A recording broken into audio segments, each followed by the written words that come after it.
Not many shows get me genuinely excited for each new episode, but Attaway General has filled me with the same level of jubilation that I'd get when I was a kid going to Universal to ride the Men in Black ride. It's a show that's so unapologetically awful that it crosses the event horizon of dog shit to enter a dimension of pure bliss. It is truly a joy to watch, and we are now on episode 5, so let's go ahead and dive in. Late as always. When can I get this thing out of me? We'll have an OR ready soon. Oh my. You're not helping. What the heck happened?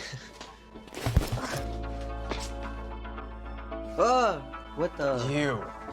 It's a lot to process in episode 5. This one's going full nuts to butts right off the get-go. We're coming in hot, full throttle, raw, and no rubber. A bit of a silly question from Kit, who wants to be a doctor, asking what happened when it's pretty clear man got shot by a fucking arrow. Like, it doesn't take a whole lot of deductive reasoning to piece together the pieces of that puzzle. You can kind of see what's happened here. Ultimately, he's got an arrow in his thigh here. How it happened, we can only speculate.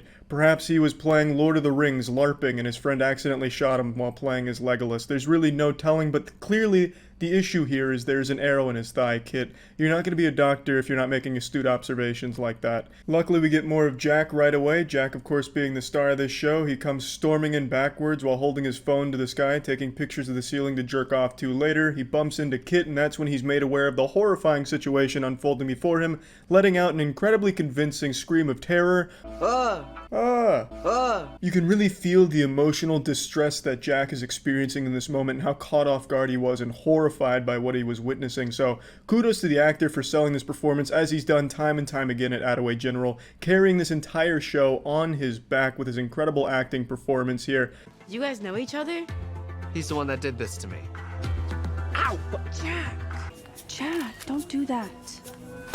Hey, give it back. No. Hey. Okay, you need to calm down. You're in no state for a fight. Did you shoot him?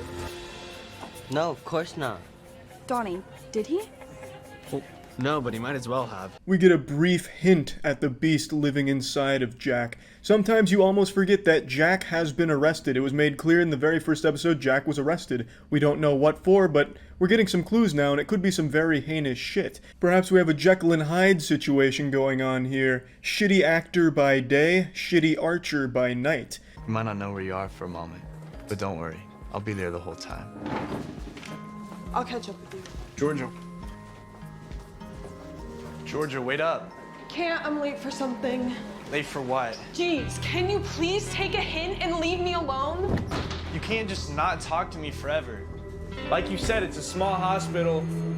Will just does not give a fuck what HR has to say about this forbidden employee romance, just making it clear to everyone who works in the hospital and every patient that he wants more kisses in the shed from Georgia.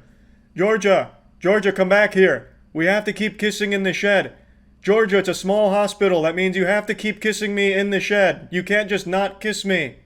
Did Jack have something to do with that arrow? No, I have my little brother to thank for that. The kid is terrible at aim.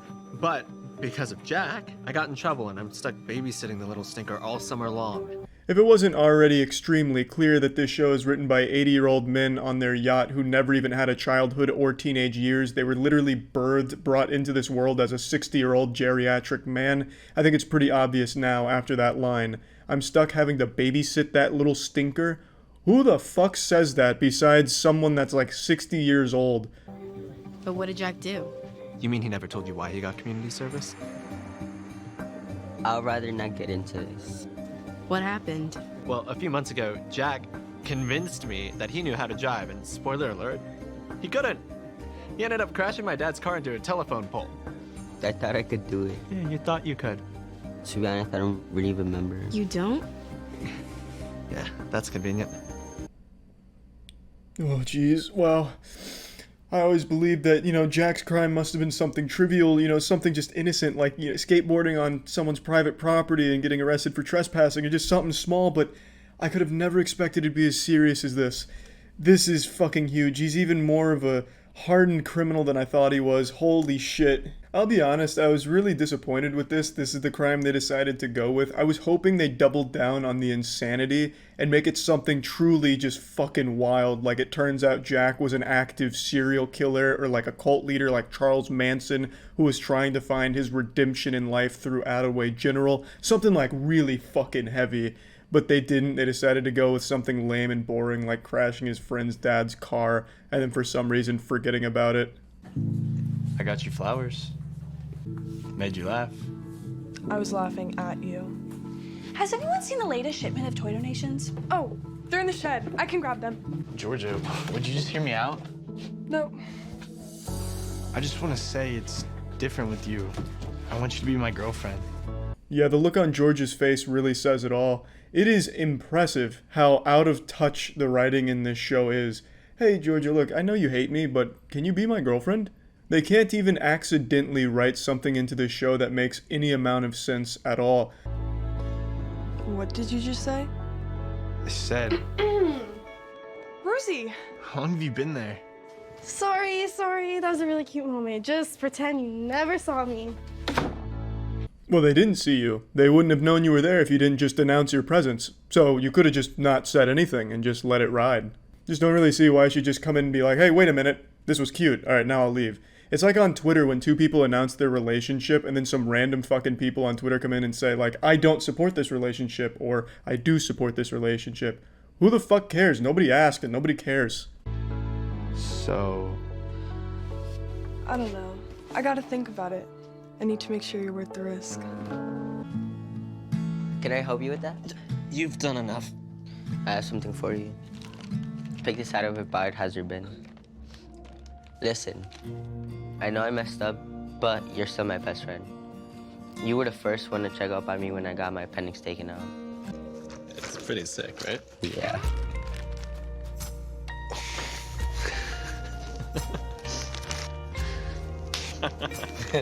Nothing says hardcore cool guy quite like showing off the bloody arrow you got shot with at the bar. Hey babe, check this out. This is an arrow, pierced my flesh. I was fighting 15 people on horseback, all shooting arrows at me, and I only got hit by one of them before I took out all 15. Kept it as a memento for the one man who made me bleed. So anyway, you want to get drinks back at my place? so do you know yet? No.